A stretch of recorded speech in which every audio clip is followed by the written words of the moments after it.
Recently prime minister ने Nalanda university के main campus का इनॉग्रेशन किया है। पर क्या आपको पता है कि ये विश्व की सबसे पहली रेजिडेंशियल यूनिवर्सिटी रही है। एंशिएंट मगध और प्रेजेंट डे बिहार में लोकेटेड 5th सेंचुरी में गुप्ता डायनेस्टी के रूलर कुमार गुप्ता वन ने इसका स्टैब्लिशमेंट किया था, जहाँ पे न सिर्फ भारत बल्कि चाइना, कोरिया, तिब्बत, मंगोलिया, तुर्की जैसे देशों के स्कॉलर्स भी पढ़ने आ चुके हैं। आर्यभट्ट फेमस मैथमेटिशियन यहाँ के टीचर और स्टूडेंट भी रहे हैं। फेमस चाइनीज स्कॉलर हायन सांग अपने विजिट के टाइम यहाँ से नॉलेज गेन कर चुके हैं। नालंदा यूनिवर्सिटी के करिकुलम में बुद्धिस्ट लिटरेचर के साथ साथ वैदिक literature, maths, science, architecture, philosophy जैसे सब्जेक्ट्स को भी इंक्लूड किया गया था। हायन सांग के रिकॉर्ड के मुताबिक ये कैंपस 35 एकड़ के एरिया में स्प्रेड था और इसमें 8 separate room, 10 temple, meditation hall, classroom, lake, park और 3 बिल्डिंग्स जो कि एंटायरली लाइब्रेरी के लिए डिवोटेड थी, जिन्हें धर्म गुंजास कहा जाता था। ये लाइब्रेरीज तमाम तरह की नॉलेज का एक एजुकेशनल हब होती थी। इतना ही नहीं, एट अ टाइम ये 10,000 स्टूडेंट्स और 2,000 टीचर्स को अकोमोडेट कर सकता था। 12th सेंचुरी में बख्तियार खिलजी के इन्वेजन से नालंदा का डिक्लाइन हो गया था।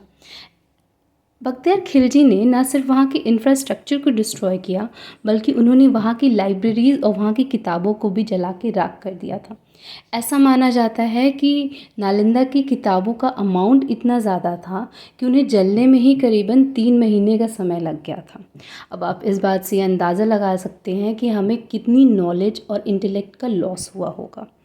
इस इंसिडेंट के सेंचुरीज तक गुमनामी में रहने के बाद 19th सेंचुरी में पहली बार ब्रिटिश ऑफिसर फ्रांसिस ने इस साइट को आइडेंटिफाई किया था। लेटर अलेक्जेंडर कनिंगम ने 1860s में इसका डिस्क्रिप्शन किया था।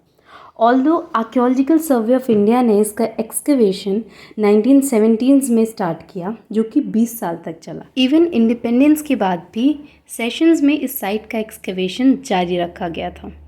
नालंदा के रिस्टोरेशन का क्रेडिट हमें सबसे पहले हमारे former president APJ Abdul Kalam को देना चाहिए। कलाम सर ने मार्च 2006 में बिहार लेजिस्लेटिव को एड्रेस करते हुए नालंदा के रिस्टोरेशन को वॉइस दी थी। लेटर जनवरी 2007 में ईस्ट एशिया समिट के 16 कंट्रीज़ ने नालंदा यूनिवर्सिटी के रिवाइवल के लिए सपोर्ट प्रपोज किया था। तो यूनेस्को ने 2009 में नालंदा को वर्ल्ड हेरिटेज साइट में इंक्लूड किया था।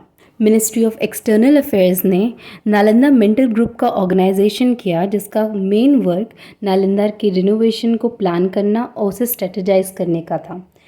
नालंदा यूनिवर्सिटीज़ एक्ट 2000 में पार्लियामेंट में प्लेस किया गया और 25 नवंबर 2010 में एक्ट फोर्स में आया था, जिसके अंडर गवर्नमेंट ने 450 एकड़ की ज़मीन राजगीर में नालंदा यूनिवर्सिटी के रिस्टोरेशन के लिए अलॉट की थी। इतना ही नहीं, नालंदा यूनिवर्सिटी को इंस्टीट्यूशन ऑफ नेशनल इम्पोर्टेंस का दर्जा दिया। फॉलोइंग विच 2014 में फर्स्ट बैच ऑफ स्टूडेंट्स को एनरोल किया गया था और 2017 से 2023 में मेन कैंपस का कंस्ट्रक्शन किया गया, जिसकी कंस्ट्रक्शन में ज़ीरो वेस्ट कैंपस और इको फ्रेंडली आर्किटेक्चर को ध्यान में रखा गया है। नालंदा न सिर्फ भारत की बल्कि विश्व की ऐतिहासिक विरासत है और इसके रेनोवेशन से हमें इसके फ्यूचर में ग्लोबल एजुकेशन और इंटेलेक्चुअल पावर बनने की पॉसिबिलिटी दर्शाता है।